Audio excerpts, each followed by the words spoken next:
Imagine descending into a tunnel so narrow you have to crouch, where the walls weep mineral deposits and the air tastes of 3,000 years of human ambition. You're 40 feet beneath the ancient city of Isfahan, in a passage carved by Persian engineers who solved the impossible problem of bringing mountain water to desert cities. These qanats, gravity-fed tunnels that stretch for miles underground, represent one of humanity's greatest engineering achievements. UNESCO calls them genius. Historians celebrate them as the foundation of Persian civilization. But genius and horror often share the same infrastructure.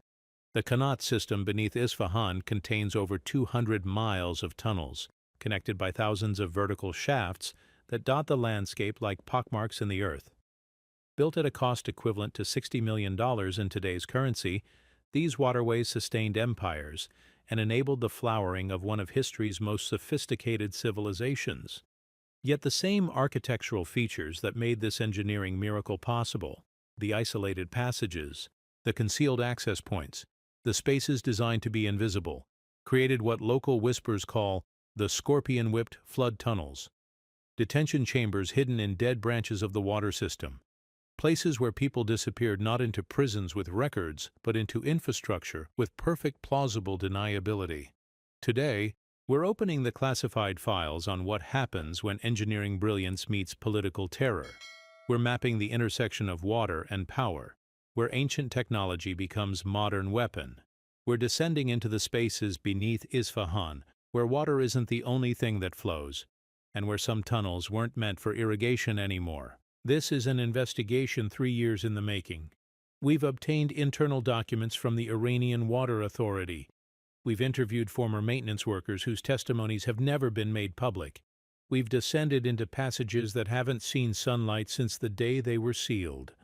Passages that still bear the scratch marks of human desperation. If you're fascinated by the dark intersections of history, engineering, and human nature, if you want to understand how the same systems that build civilizations can be turned against the people they're meant to serve, then join us for this deep, forensic exploration into the tragic story of Isfahan's Qanat prisons.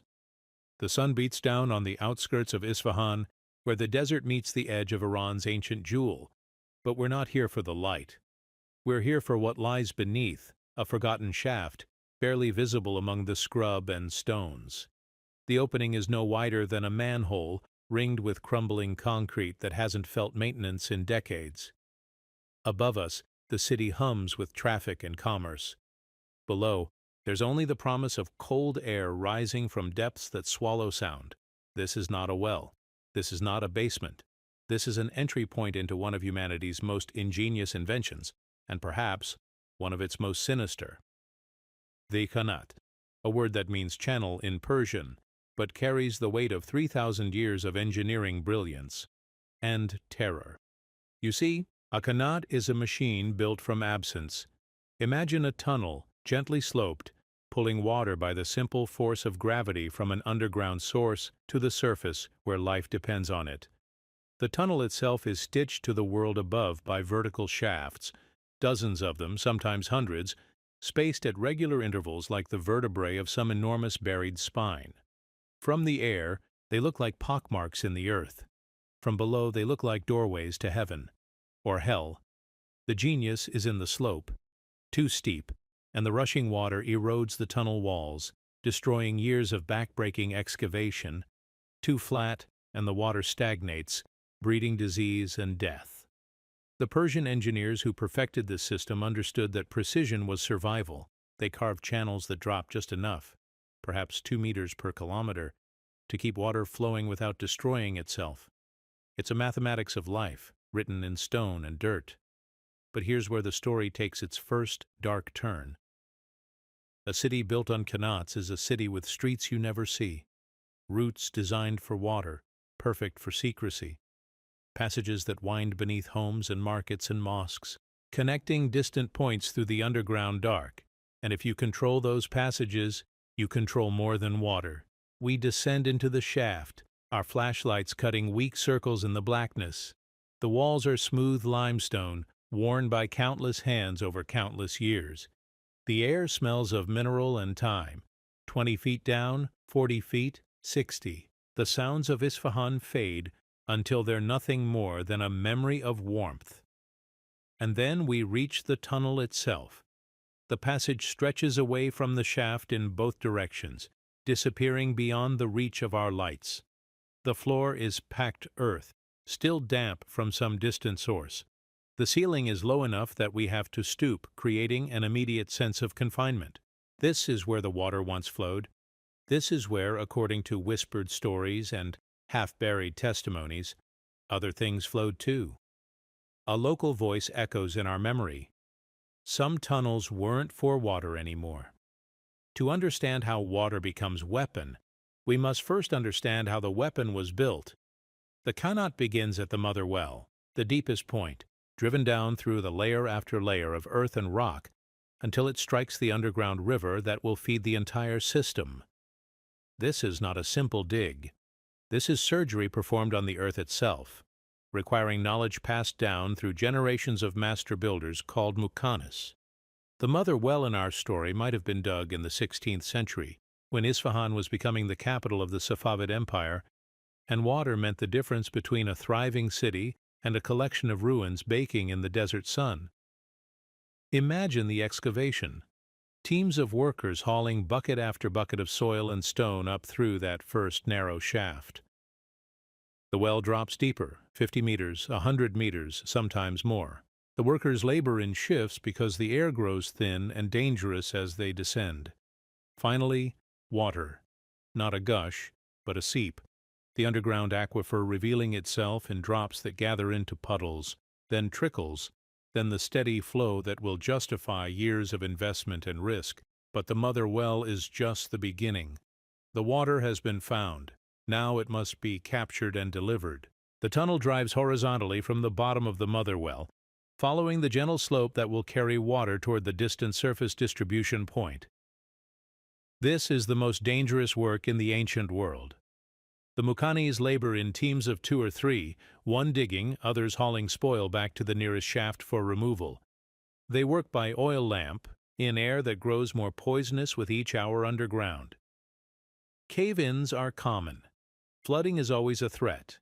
Many workers die in the darkness, their bodies sometimes buried where they fall, becoming part of the foundation of the water system they died to build. But here's where engineering becomes something more sinister. The same shafts used for excavation and ventilation become access points, doors without hinges, ways in and out of a world that exists parallel to the surface, invisible and unguarded. Each shaft is a potential entrance to miles of tunnels. Each tunnel connects to others. The system spreads beneath the city like a hidden nervous system, and once you understand its layout, you can move unseen from district to district, neighborhood to neighborhood.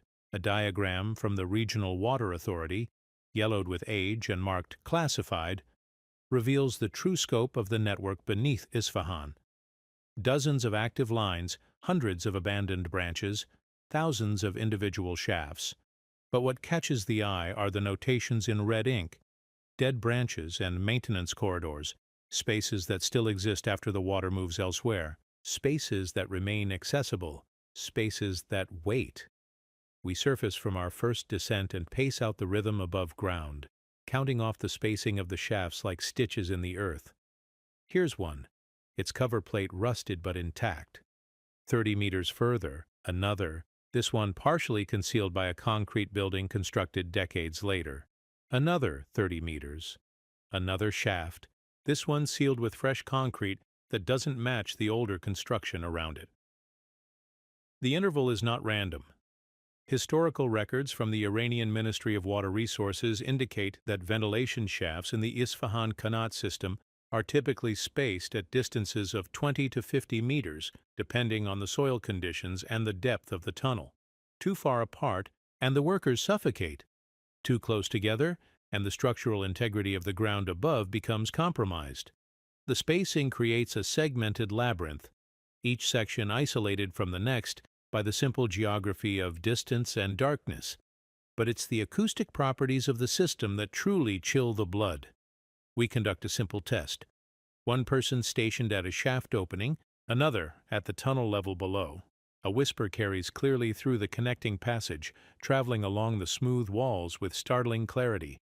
Words become rumors, traveling shaft to shaft through the underground network, spreading information or disinformation faster than messengers above ground. But a scream? A scream disappears. The damp earth absorbs sound like a hungry thing, swallowing cries for help before they can reach the surface. The same acoustic properties that made these tunnels perfect for secret communication also make them perfect for silencing the unwanted. A former maintenance worker, his hands still stained with the mineral deposits of decades underground, explains the first rule of Qanat safety. If the air is wrong, you don't go in. Wrong air kills faster than flooding, faster than cave-ins, faster than anything else that can go wrong in the underground dark. Carbon dioxide accumulates in low spots, creating invisible lakes of death. Methane seeps from organic matter trapped in the walls. Oxygen levels drop as depth increases and ventilation fails. But wrong air also provides the perfect cover for wrongdoing. A body discovered in a Qanat tunnel can always be explained as an accident. Poor judgment. Inadequate safety procedures. The tunnel doesn't lie. It simply waits for the story that will be told about what happened in its depths. Above ground, Qanats aren't just tunnels. They're law written in flowing water. The irrigation systems fed by Qanat networks operate according to complex social contracts that have governed Persian agriculture for millennia. Water shares are allocated by time. Your family gets the flow from sunrise to noon on Tuesdays and Thursdays. Your neighbor gets noon to sunset on the same days. Another family gets the night hours. The water runs according to schedules more precise than train timetables, and disputes over shares have started wars. The Kashan region, northeast of Isfahan, still operates Qanat systems according to these ancient principles. UNESCO recognition of the Persian Qanat system acknowledges not just the engineering brilliance, but the social structures that make the technology possible. Shares are inherited, bought, sold, mortgaged. Water rights are property rights, and property rights are power. But here's where the story takes its second dark turn. When water is life, control of access becomes absolute power. The families who own the largest shares in Qanat systems become the de facto rulers of their communities. And absolute power, as history teaches us, creates absolute temptation. The Water Authority records from the 1960s show increasing disputes over Qanat access in the Isfahan region. Drought years made every drop precious. Development pressure from the expanding city put new stress on ancient systems. And somewhere in the bureaucratic language of engineering reports and legal documents, a pattern emerges, references to corridors where water no longer runs, yet the floor is always damp. The first whispers of Qanat prisons appear in the oral histories collected by the University of Isfahan in the 1970s. Not official documents, not police reports, just stories passed down from worker to worker, family to family, neighborhood to neighborhood. Stories of punishment spaces hidden inside abandoned branches of the tunnel system. Stories of people who went into the shafts and didn't come out the same, or didn't come out at all. We can prove the mechanics of Qanats. The engineering is documented, measured, mapped. The existence of abandoned branches is confirmed by ground-penetrating radar surveys conducted by the Ministry of Energy in the 1990s. But the prison use, that exists in the realm of allegation, testimony, fear, the kind of evidence that doesn't hold up in courts but keeps people awake at night. A historian from the University of Tehran, her voice flat and academic, delivers the line that reframes everything. Infrastructure doesn't need permission to become a weapon. The same tunnels that brought life-giving water to Isfahan's gardens could just as easily become holding cells.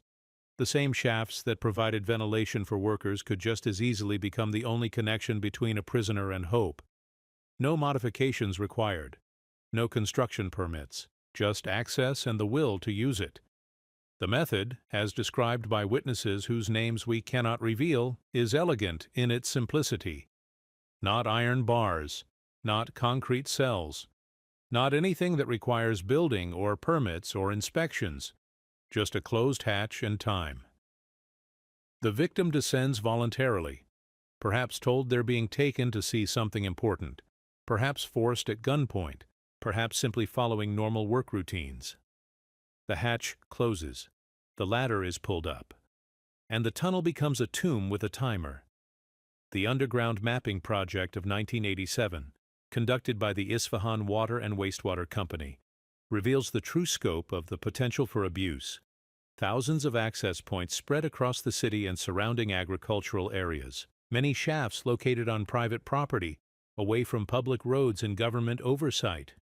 Multiple tunnel branches creating a complex network where someone could disappear in one location and, if they survived, emerge somewhere completely different, or not emerge at all. The maintenance reality makes oversight nearly impossible. Silt accumulation, structural collapses, contamination from agricultural runoff, and simple mechanical wear make regular inspection of the tunnel system both expensive and dangerous.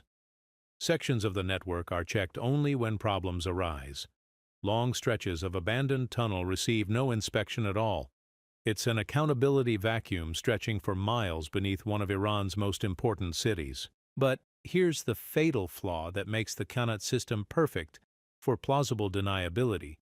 It was designed to be invisible.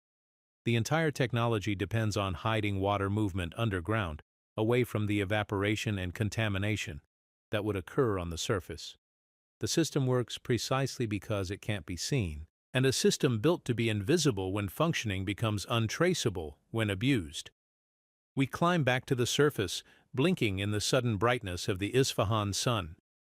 But something has changed during our descent. One of the shaft covers we passed on our way in now bears fresh scrape marks around the edges, tool marks that catch the light differently than the weathered rust around them. Recent marks, not ancient. Someone has been here while we were underground. Someone is still using the tunnels. The question that haunts us as we drive back toward the city is simple and terrible. Using them for what? 4:47 in the morning. The air above Isfahan is still cool, carrying the last whisper of night across the ancient city. But beneath the surface, in the tunnels that snake like arteries through the underground dark, time moves differently. Here, in the spaces between spaces, we reconstruct what it means to work a shift in the depths where sunlight has never touched stone. The entry protocols are simple because they have to be. Too many rules, too many safety procedures, and the water stops flowing. The empire stops growing. The city dies. So the procedures that have governed Qanat maintenance for 3,000 years are brutally practical. Rope, lamp, and the knowledge that if you don't come back up, no one may notice for days. The rope descends first, tested with the weight of a man before any man trusts it with his life. Hemp rope in the ancient times, later manila, now synthetic fibers that promise strength but still fray under the constant friction of shaft walls worn smooth by centuries of use. The rope anchors to a windlass system at the surface, simple mechanical advantage that allows one worker above to haul materials or bodies back to the world of the living. The lamp comes next. Oil flames in classical Persia, carbide in the 20th century, LED arrays in the modern era. But the principle remains the same: light enough to work by, bright enough to see danger coming, small enough not to consume the precious oxygen that makes survival possible in confined spaces. The flame itself becomes an early warning system. When the light begins to dim, when the flame shortens or flickers or changes color, smart workers climb back toward the surface. The tunnel is telling them something about the air, and wise men listen. But it's the listening itself that reveals the true nature of working underground. Every sound in a Qanat tunnel is amplified, distorted, given meaning beyond its source. The drip of water might indicate a leak that will become a flood. The crack of settling earth might mean a cave-in is seconds away. The scratch of small claws might warn of the rats that carry disease, or the more dangerous creatures that have made homes in the abandoned sections where human traffic no longer discourages their presence. And then there's the sound that shouldn't be there at all. Breathing that doesn't belong to your crew. Footsteps in passages you thought were empty. Voices echoing from sections that were supposed to be sealed decades ago. In the underground dark, paranoia and legitimate fear wear the same face. The physiology of confined space work becomes the engine of every horror story that crawls out of the Qanat system. Oxygen levels drop as depth increases and distance from ventilation shafts grows. Carbon dioxide accumulates in low spots, pooling like invisible water in depressions and dead-end passages. The human body, evolved for surface life, begins to betray itself within hours of descent into poorly ventilated underground spaces. First comes the headache, a dull pressure behind the eyes that workers learn to recognize as the early warning of bad air. Then the shortness of breath, the feeling that no matter how deeply you inhale, your lungs aren't getting what they need. The heart rate increases as the body tries to pump more blood through the system, delivering what oxygen remains to the brain and vital organs. Confusion follows. Poor judgment. The kind of mistakes that kill people in environments where every decision matters. But here's where the cruelty of the Qanat system reveals itself. It doesn't need to do anything to become a weapon. It simply needs time to do what physics and biology demand. Leave someone in a poorly ventilated section for 3 hours, 6 hours, 12 hours, and the tunnel itself becomes the instrument of torture. No electricity required, no special equipment, no skills beyond the ability to close a hatch and wait. The maintenance logs from the Isfahan Water Authority, yellowed documents that smell of dust and bureaucratic indifference, record 17 fatalities in the Qanat system between 1965 and 1982. Causes listed: asphyxiation due to poor ventilation, drowning during unexpected flow surge, crushing injury from tunnel collapse, when it cause undetermined, body recovered 3 weeks after reported missing. 17 official deaths in 17 years. But the logs only record incidents that were reported to authorities. They don't record the disappearances that were never investigated. They don't record the bodies that were never found. We descend again, this time deeper into the system, following a maintenance map that shows the branching structure of the network beneath Isfahan's eastern districts. The main line runs straight and true, following the precise gradient that brings mountain water to city fountains. But from the main line, smaller passages branch off at irregular intervals. Some lead to secondary distribution points. Others were built as overflow channels for flood control. And some, the ones marked with red ink on the old maps, simply end. Dead branches, passages that were started but never completed, or completed but later abandoned when the water table shifted, or political circumstances changed. The engineering term is false branch, but the colloquial term among workers is more direct. Ghost road, a passage that leads nowhere, connects to nothing, serves no current purpose but remains accessible to anyone who knows where to look. The architectural horror of the dead branch is not what it contains, but what it lacks. No reason for anyone to go there. No scheduled maintenance, no regular inspection, no oversight. A space that exists in the bureaucratic gaps between official responsibilities, perfect for activities that require invisibility. The same municipal indifference that makes the dead branches dangerous for accidental intrusion makes them perfect for intentional misuse.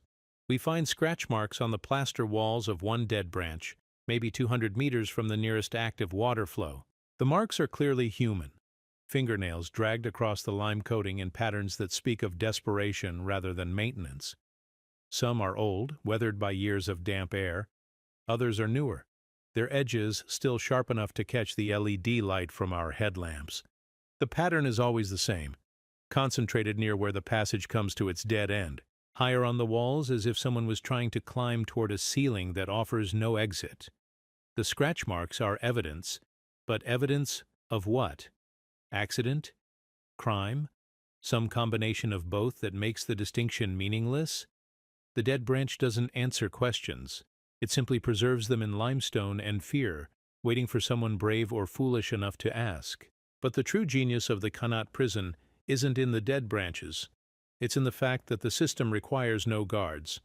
Traditional prisons demand constant human oversight, shifts of guards, food delivery, medical attention, waste removal. All the bureaucratic overhead that creates paper trails and witnesses and opportunities for conscience to interfere with cruelty. The Qanat system eliminates all of that administrative burden. Lock the hatch. Remove the ladder. Walk away. Return at your convenience to discover whatever conclusion physics has reached. The ecological factor adds another layer of horror to the underground detention scenario. Abandoned Qanat tunnels become havens for creatures that prefer the dark, cool, and damp conditions unavailable on Iran's surface. Scorpions, as promised in whispered stories and our documentary's title, are indeed common in underground refuges throughout the Persian plateau. But so are centipedes, spiders, and the small mammals that prey on them. An abandoned tunnel becomes a miniature ecosystem, food webs establishing themselves in the perpetual twilight beneath the city. The arthropods are not mere props in a horror story. They are legitimate medical threats in confined spaces where medical attention is impossible. Scorpion stings cause pain that can incapacitate a healthy adult. Multiple stings or stings to victims already weakened by poor air quality and dehydration can cause death.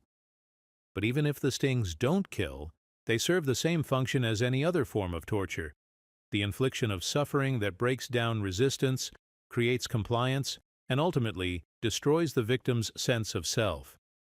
The legends persist because the environment makes them plausible.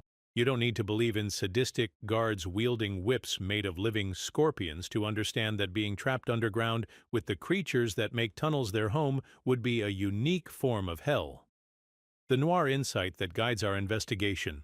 Legends survive because the truth underneath them is worse than fiction. Our local guide, a man whose family has worked Qanat maintenance for 4 generations, stops abruptly at a junction where 2 passages meet. His headlamp illuminates movement in a crack near the waterline, something small and segmented and quick. He refuses to continue. When pressed for an explanation, he simply says that some sections have too much life for comfort. We respect his judgment. In the underground dark, local knowledge is the only thing standing between survival and becoming another scratch name on tunnel walls. The hydraulic nightmare that makes flood death possible begins with a simple weather event far from the victim and the crime. A storm in the Zagros Mountains, 50 kilometers from Isfahan, drops more rain in 6 hours than usually falls in 6 months. The mountain watersheds, already saturated by earlier precipitation, cannot absorb the sudden influx. Surface runoff gathers in streams. Streams combine into rivers, and rivers seek the underground channels that will carry their burden toward the ancient city waiting in the desert. The Qanat system, designed for the steady flow of normal groundwater infiltration, becomes a confined conveyor belt for the storm surge. Water that would normally seep slowly into underground channels now rushes in torrents through tunnels never designed for flood flows. The gentle gradient that makes Qanat irrigation possible becomes a shallow slope that traps rising water, stealing exits and turning horizontal passages into temporary reservoirs. In the dead branches, the flooding is even more treacherous. With no outlet, the false passages become sumps where water collects with no means of escape. A person trapped in a dead branch when floodwaters arrive has 2 choices: climb to whatever high ground the tunnel architecture provides, or drown in a space that becomes a slowly filling tank. But climbing is only a temporary solution. The floodwater brings with it all the debris it has collected during its journey: logs, stones, vegetation, and the organic matter that will begin to decay as soon as the water stops moving. The air above the flood becomes poisonous with methane and hydrogen sulfide. Climbing higher only delays the inevitable. The mathematics of flood death in confined spaces is straightforward and terrible. Water enters the tunnel system faster than it can exit through the designed outlets. The tunnels become a hydraulic system under pressure, with water seeking the lowest available level. That level rises steadily, predictably, according to the volume of inflow and the capacity of the system to handle drainage. A person monitoring the process can calculate with reasonable accuracy how long the victim has before the air pocket disappears entirely. But monitoring is optional. The flood doesn't require human oversight to complete its work. The mountains send water. The tunnels channel it. The dead branches trap it. The victim drowns. The water eventually recedes, carrying away most of the evidence and leaving behind only the certainty that an accident has occurred in a dangerous place where accidents are common and investigation is difficult. We surface from our second descent as storm clouds gather over the mountains to the east of Isfahan. The weather forecast calls for heavy precipitation in the highland watersheds, the first significant rainfall in months. Our local contacts advise against further underground exploration until the weather pattern passes. The Qanat system, they remind us, doesn't distinguish between researchers and victims when the floods come. Water is indifferent to the motives of those who find themselves in its path. The social architecture of Qanat crime involves a surprisingly large number of people who are never directly involved in violence, but who enable it through willful ignorance or bureaucratic indifference. Guards who control access to the land above shaft openings. Workers who maintain the mechanical systems but don't ask questions about unusual activity. Farmers whose irrigation schedules give them legitimate reasons to be near tunnel access points. Engineers who update maps but don't investigate discrepancies between official records and ground truth. The conspiracy is distributed among many participants, most of whom can honestly claim they never hurt anyone directly.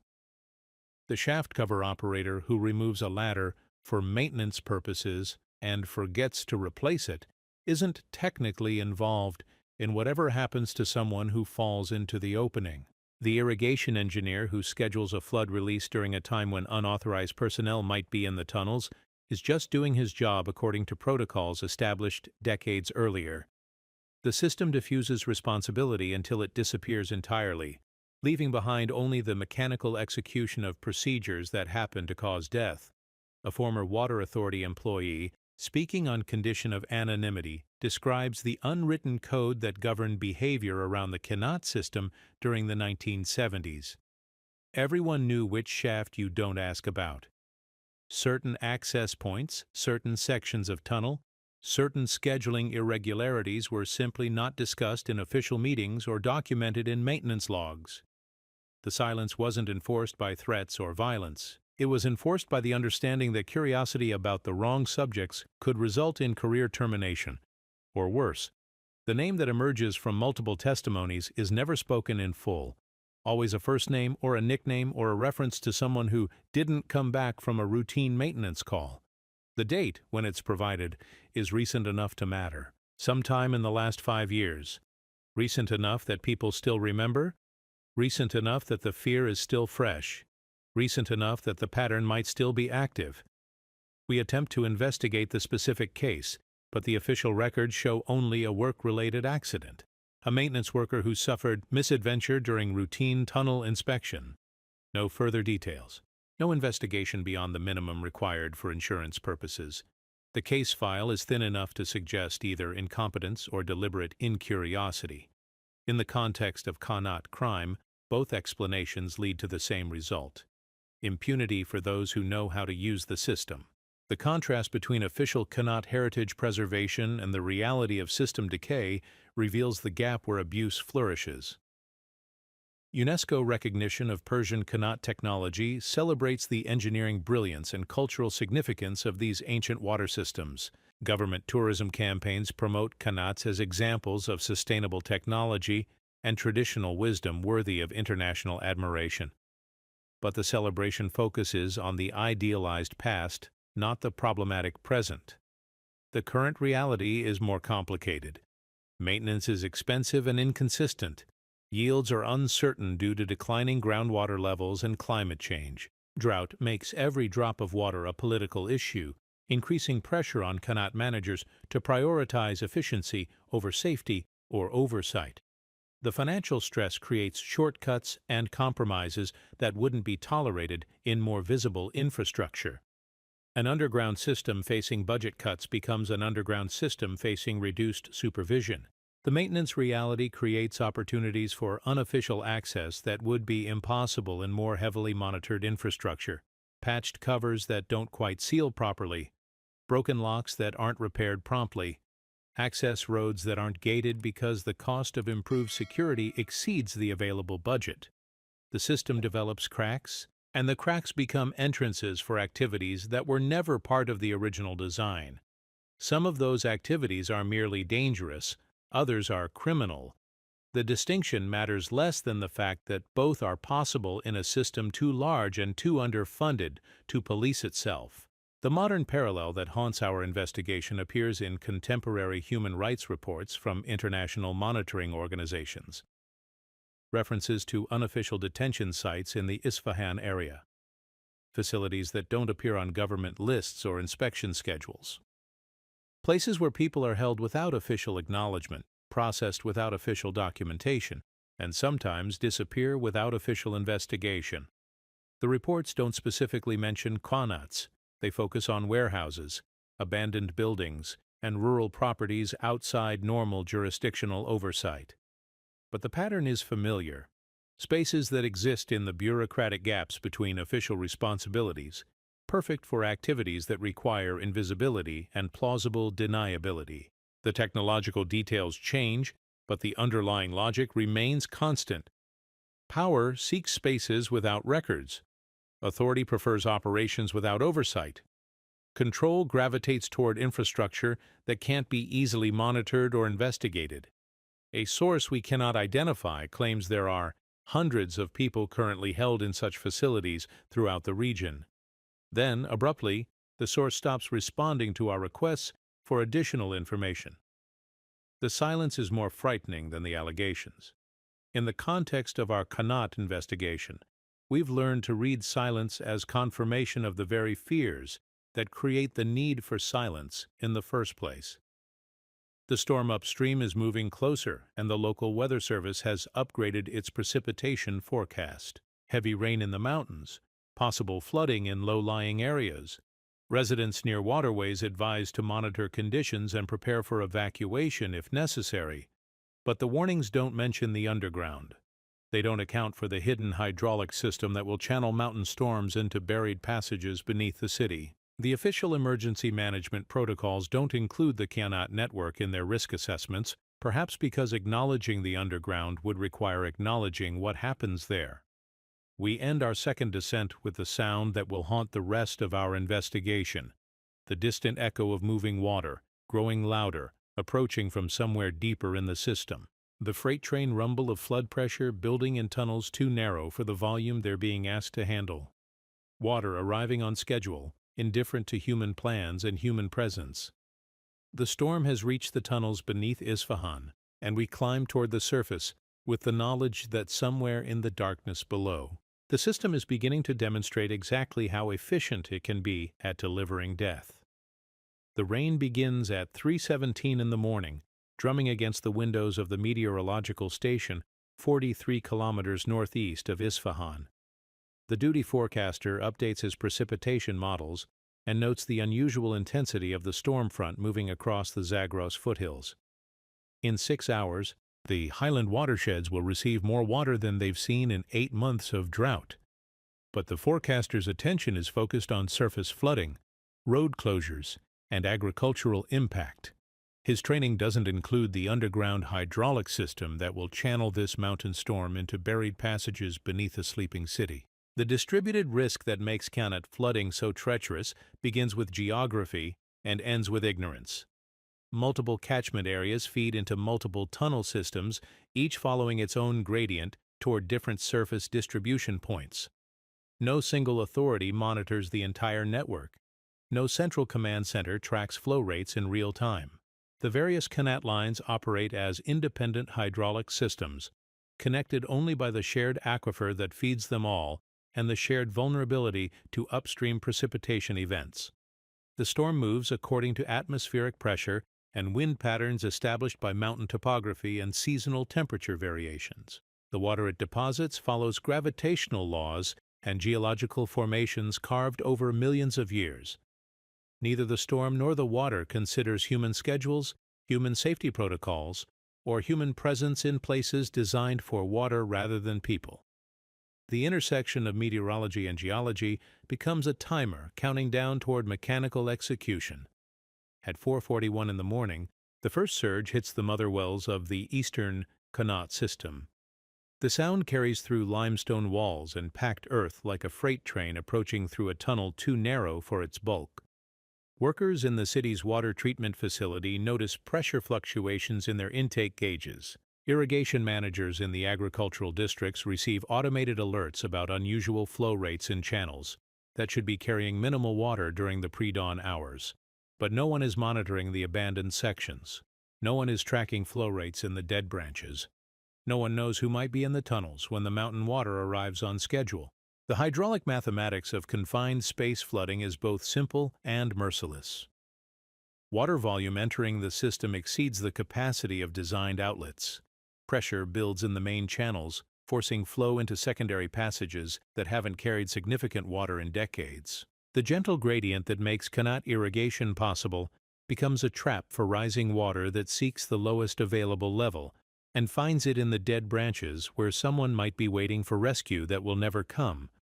But this morning, we know exactly who is in the tunnels when the surge arrives because we put ourselves there.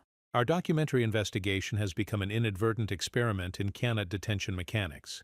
Not by design, not by choice, but by the simple intersection of weather, timing, and our determination to understand what happens when the mountain sends its water to the city through passages that were never meant to hold prisoners, but that work perfectly for the purpose. The descent began as routine documentation, standard procedure, rope secured, lights tested, air quality monitored, communication protocols established.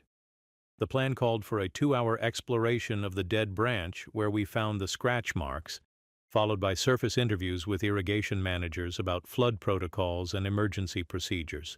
But routine becomes crisis when the variables multiply beyond prediction and control.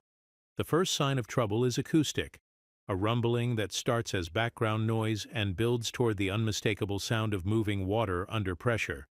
But the sound doesn't come from the active channels where we expect it. It comes from deeper in the system, from passages that haven't carried significant flow in living memory.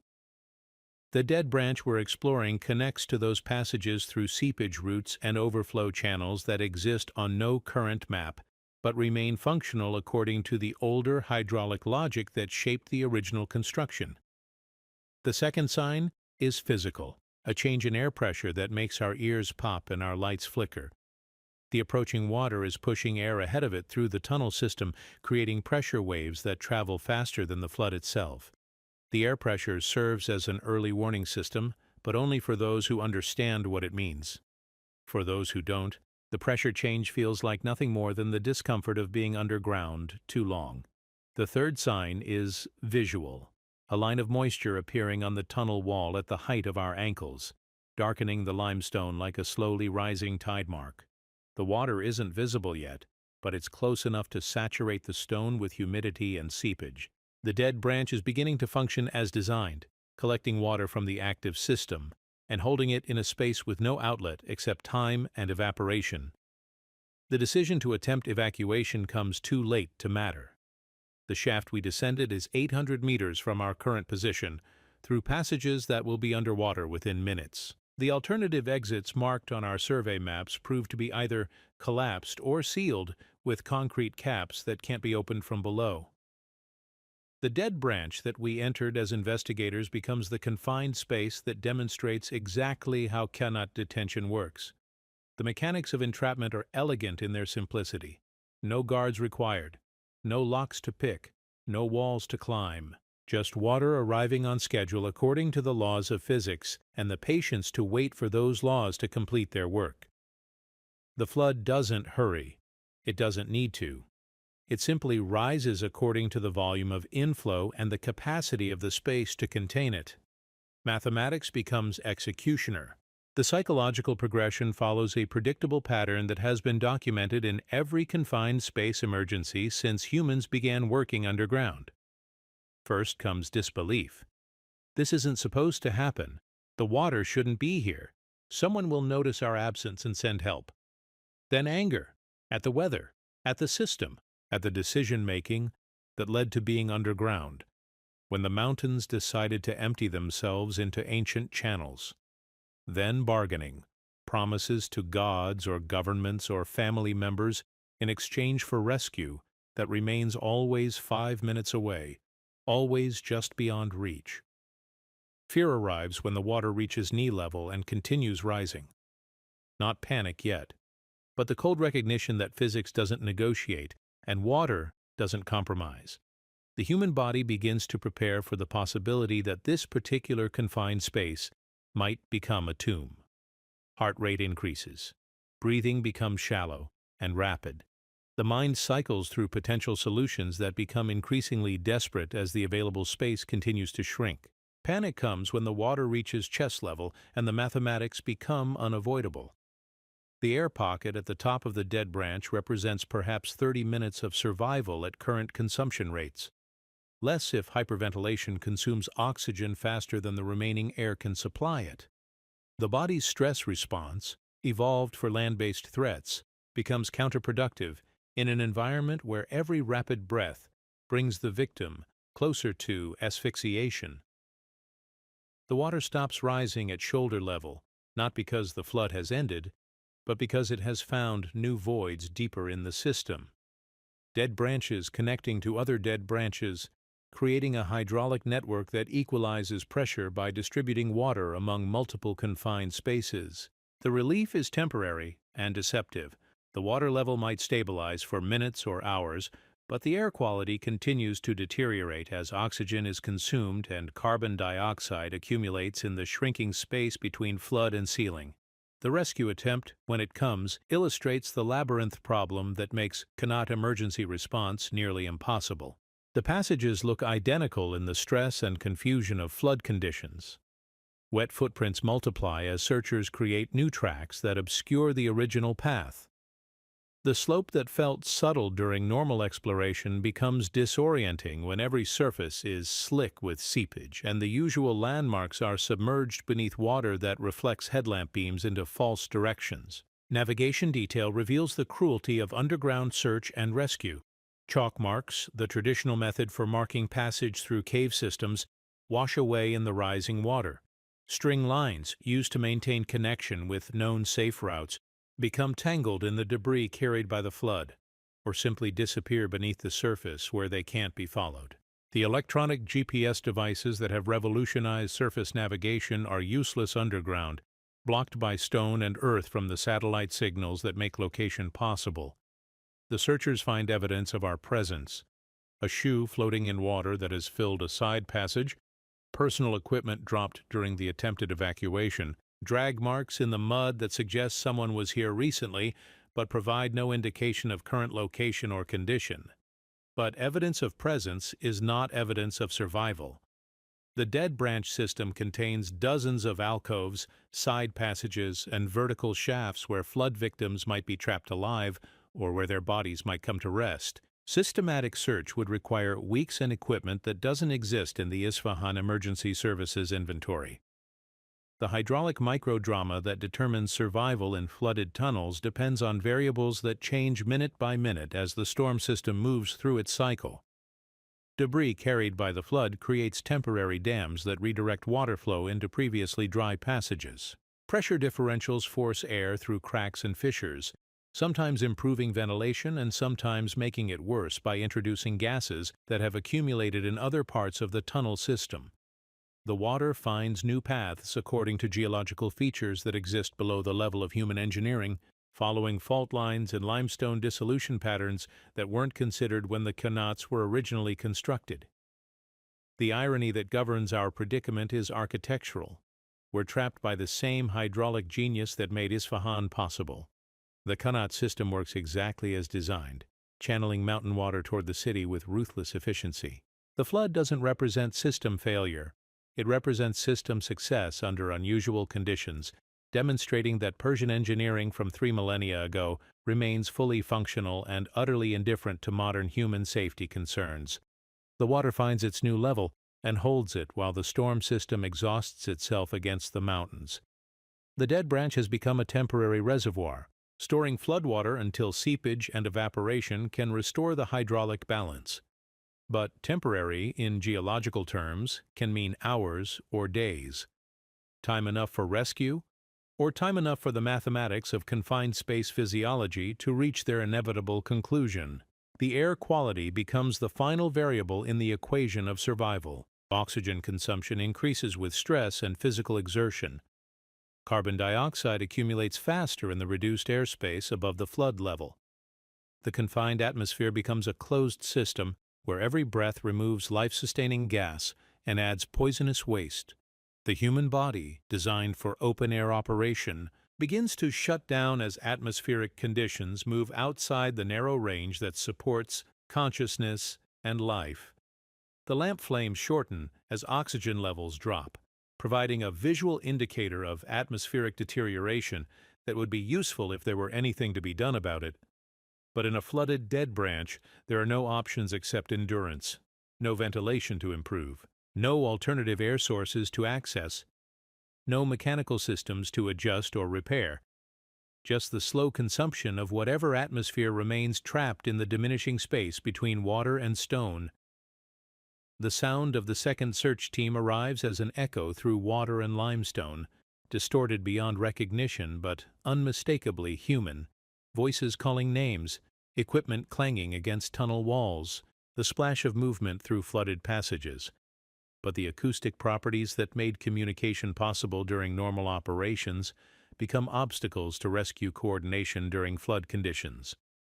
Sounds reflect and redirect until their sources become impossible to locate. Voices seem to come from everywhere and nowhere, promising help that might be meters away or kilometers distant. The response to the rescue calls produces only echoes of echoes, voices multiplying and fading until the original words become unintelligible noise. The water absorbs sound energy while reflecting it, creating acoustic conditions that make distance and direction impossible to judge. The same physics that allowed whispers to travel clearly through dry tunnels now prevents screams from reaching their intended targets. The flood has converted the communication system into a torture device, offering hope without delivery. The psychological torture of near rescue is more devastating than simple abandonment. Each sound suggests that help is approaching.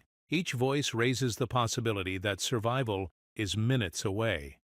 But the sounds fade without resolution, leaving behind only the knowledge that searchers are present but ineffective, concerned but unable to provide assistance.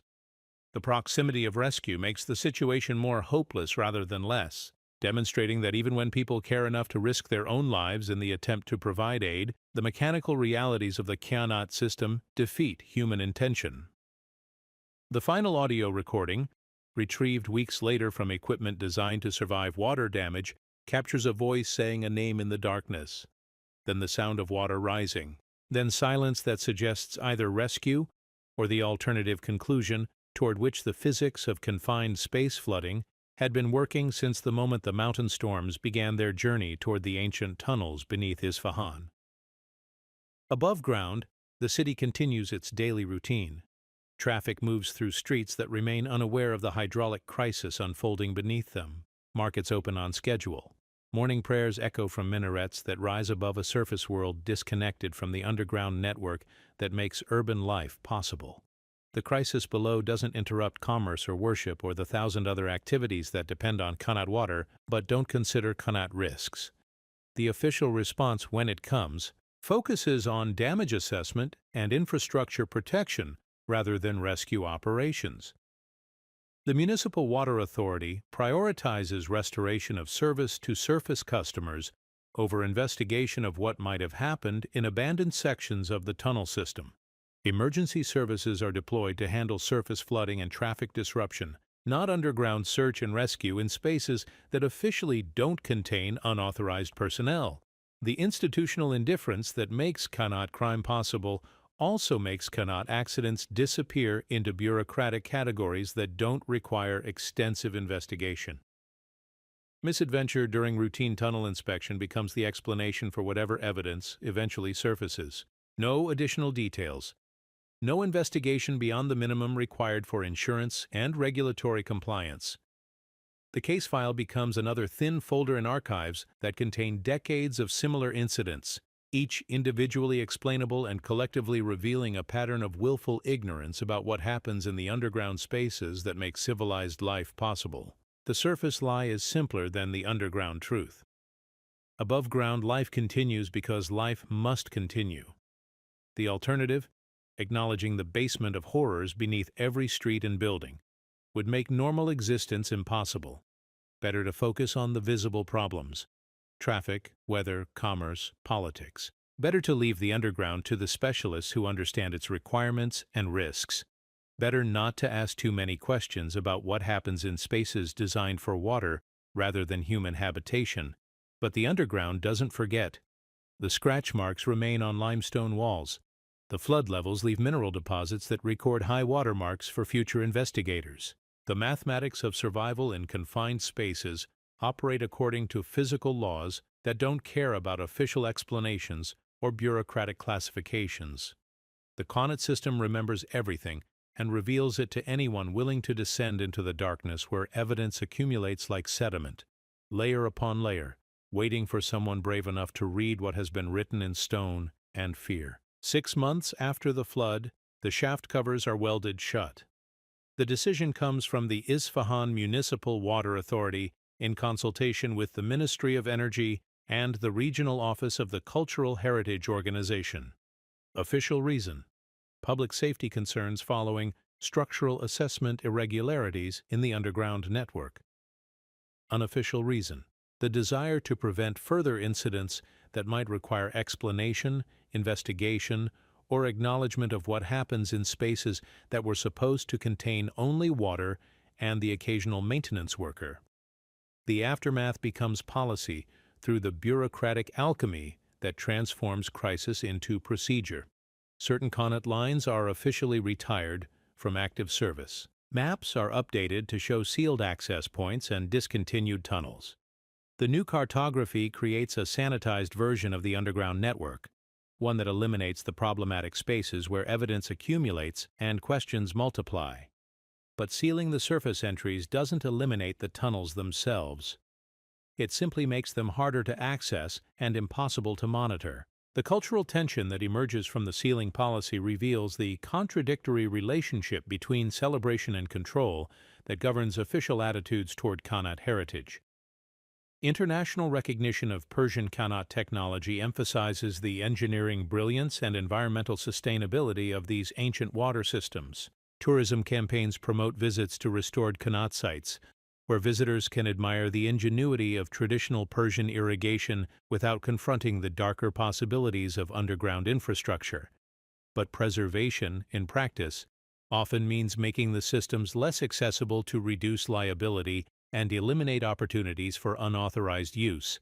The paradox becomes clear in the implementation details. UNESCO World Heritage status requires protection and public access.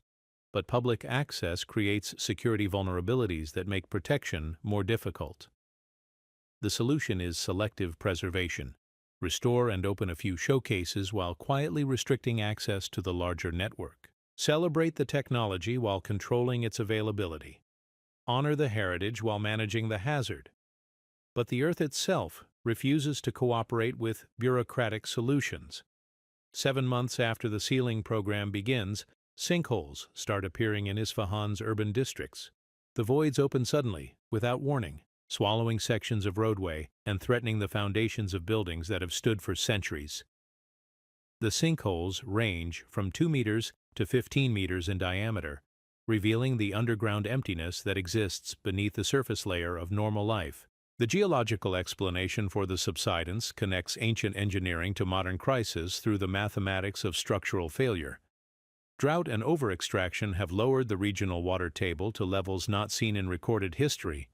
The Qanat tunnels, designed to function when filled or partially filled with water, become weak points when left empty. The limestone walls that supported themselves against water pressure begin to collapse when that pressure disappears. The city discovers that its foundation depends on keeping the underground spaces occupied by the resource they were designed to transport. Current reporting from international geological surveys documents the scope of the subsidence problem with numbers that translate underground legend into surface emergency. The European Space Agency's satellite interferometry data shows ground subsidence rates of up to 20 centimeters per year in some districts of Isfahan. Ground-penetrating radar surveys reveal void spaces beneath critical infrastructure, including hospitals, schools, and government buildings. the hidden hydraulic network that made urban life possible, has become a structural threat to the same urban life it was designed to support.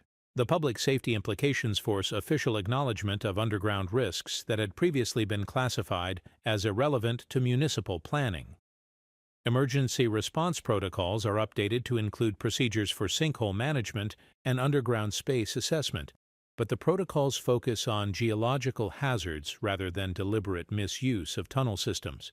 The possibility that people might be using the Qanat network for unauthorized purposes remains officially unacknowledged, even as evidence accumulates that such use is not only possible but continuing. A void that appears near a public pathway in Isfahan's historic district measures 7 to 15 meters in diameter and extends to unknown depth.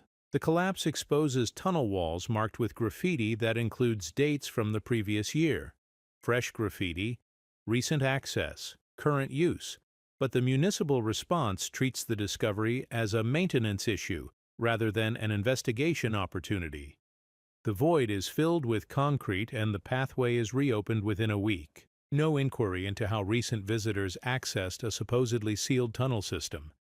No questions about what they were doing there or whether they might return. The myth that won't die persists because the infrastructure that supports it remains functional regardless of official policy changes.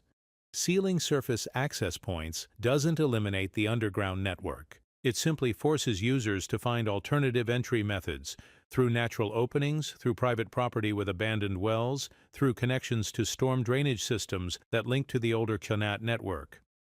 The restriction of legitimate access creates opportunities for illegitimate use by eliminating the oversight that comes with official maintenance and inspection programs. Community memory preserves the Qanat prison stories as folklore with practical applications. Grandparents warn grandchildren about the dangers of approaching certain locations where shaft covers might not be secure. Parents teach safety rules that include staying away from depressions in the ground that might indicate underground voids. Children learn to recognize the signs of Qanat infrastructure and to report discoveries to adults rather than investigating on their own. The stories function as warning labels, encoding safety information in narrative form that survives longer than official safety campaigns. But folklore also serves another function. It provides a vocabulary for discussing fears that can't be openly acknowledged in political environments where such acknowledgement might be dangerous. The Qanat prison story becomes a way of talking about arbitrary detention and disappeared people without directly challenging authority or making specific accusations that could result in retaliation. Even if specific historical claims can't be proven, the capability for abuse remains built into the infrastructure. Capability is part of the dread. The knowledge that the system could be used for imprisonment makes the stories credible regardless of their factual accuracy. An interviewee whose identity we cannot reveal makes a statement that reframes our entire investigation. You keep asking about the past. I'm afraid of the present. The comment shifts our focus from historical reconstruction to contemporary assessment. Are the Qanat prisons of Isfahan merely folklore and historical possibility? Or do they represent an ongoing capability that continues to threaten people who cross the wrong authorities, or ask the wrong questions, or simply find themselves in the wrong place when someone needs a problem to disappear quietly? Modern detention reports from international human rights organizations describe facilities in the Isfahan region that exist outside official prison systems and government oversight. The reports focus on warehouses, abandoned buildings, and rural properties where people are held without legal documentation or judicial review. But the pattern is familiar. Spaces that exist in bureaucratic gaps, perfect for activities that require invisibility and plausible deniability. The technological details change from ancient Qanats to modern buildings, but the underlying logic remains constant. Power seeks rooms without records. Authority prefers operations without witnesses. The continuity theme that connects Qanat prisons to contemporary detention practices is architectural rather than technological. Whether the space is a tunnel, a warehouse, or an unmarked room matters less than its relationship to oversight and accountability. The perfect detention facility combines accessibility for those who control it with invisibility to those who might investigate it. It provides physical security without requiring administrative documentation. It enables control without creating evidence. The Qanat system provides all of these features in a package that has been tested and refined over centuries of use. A source claiming knowledge of current detention practices in the Isfahan area provides information that we cannot independently verify but cannot dismiss. According to this source, there are hundreds of people currently held in unofficial facilities throughout the region. The number is impossible to confirm through official channels, partly because the facilities operate outside official systems, and partly because inquiry into such matters can be dangerous for both investigators and sources. The source stops communicating after providing this information, leaving behind only the echo of allegations that fit too well with the patterns we've documented in historical Qanat abuse. The hundreds figure haunts our investigation not because we can prove it's accurate, but because we can't prove it's impossible. The infrastructure exists. The administrative gaps that enable abuse remain unfilled. The political conditions that make unofficial detention attractive to certain authorities have not changed significantly since the period when Qanat prisons were reportedly in use. The capability persists even if the specific technology has evolved. The essential features remain available. Spaces without oversight, operated by authorities without accountability, containing victims without recourse. The Qanat prison becomes a metaphor that keeps being rebuilt in new materials. Modern unauthorized detention sites use concrete and steel instead of limestone and brick. They rely on electronic security systems instead of simple hatches and removed ladders. They process victims through bureaucratic procedures instead of simply leaving them to drown or suffocate. But the fundamental logic remains unchanged. Create a space where people can be held without official acknowledgement, processed without legal documentation, and eliminated without criminal investigation. The technology adapts while the intent endures. Our final forensic walkthrough of the Qanat system focuses on the design features that make abuse both possible and undetectable. The slope that enables gravity-fed water transport also enables drainage of evidence. The multiple access points that provide ventilation for workers also provide entry and exit routes for unauthorized users. The segmented construction that allows maintenance of individual sections also allows isolation of criminal activity from legitimate use. The natural concealment that protects the system from surface contamination also protects abuse from surface investigation. The audit reveals a masterpiece of engineering that is catastrophically indifferent to human welfare when operated outside its intended parameters. Every feature that makes the Qanat system brilliant for water transport makes it dangerous for human occupation. The genius lies in the optimization for a single purpose, moving water from high to low ground through controlled channels. But optimization for one purpose often creates vulnerability when the system is repurposed for different goals. The fatal flaw that we've traced throughout our investigation returns in the final analysis. Infrastructure designed to be invisible when functioning becomes untraceable when abused. The Qanat system works because it operates underground, out of sight, according to mechanical principles that don't require human oversight. But those same characteristics make it perfect for activities that benefit from invisibility and freedom from oversight. The technology doesn't distinguish between legitimate and criminal use. It simply provides capability that can be employed according to the intentions of those who control access to it. One last descent takes us into a section of tunnel that has remained accessible despite the official sealing program.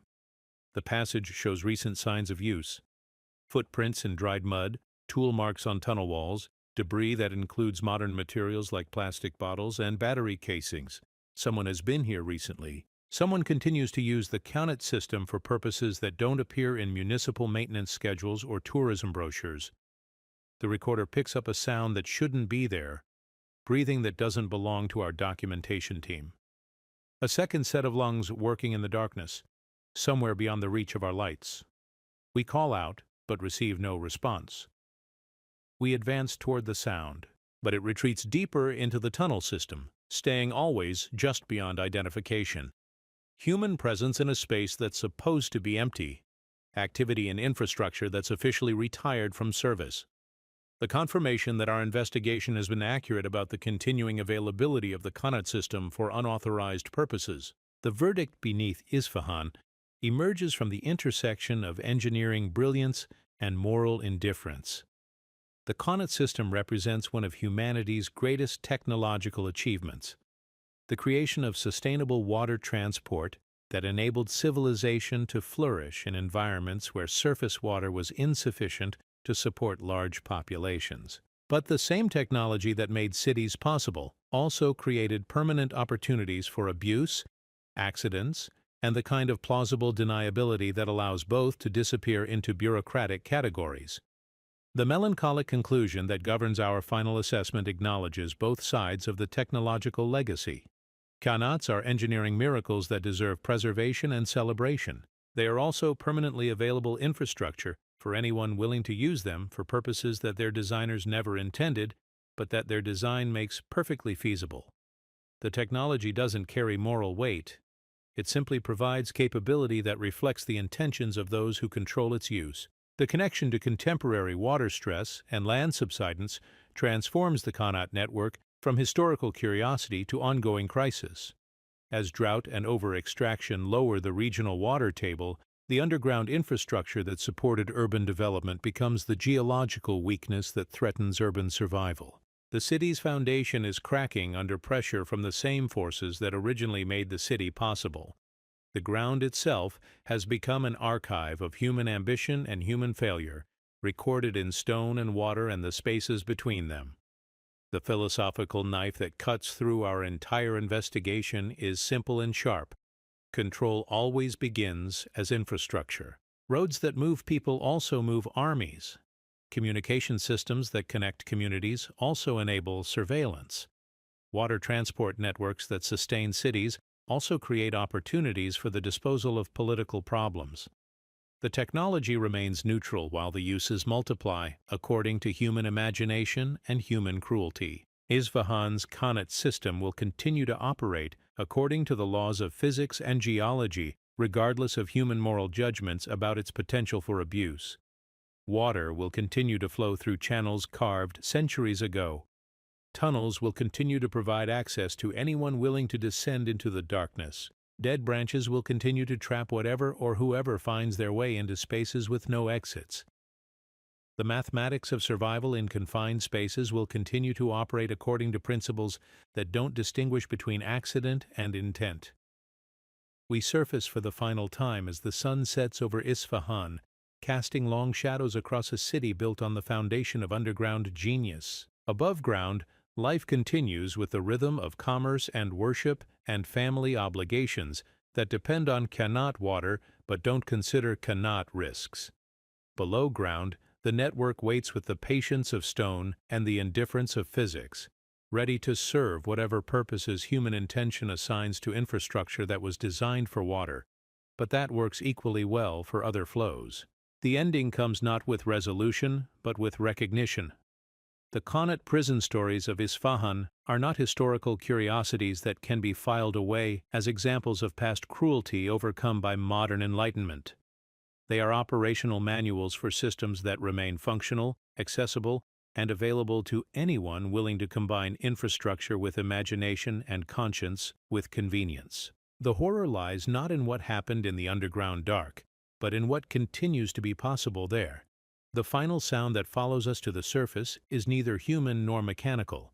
It is the steady drip of water finding new paths through limestone and earth, counting time like a clock that measures not hours or days but the persistence of fear. Dripping, distant, steady. The sound of infrastructure waiting for the next user, the next victim, the next story that will be told or buried according to the convenience of those who control access to the spaces where water flows and secrets accumulate, and evidence disappears into the patient darkness beneath the ancient city that has learned to look away from what happens in the basement of civilization.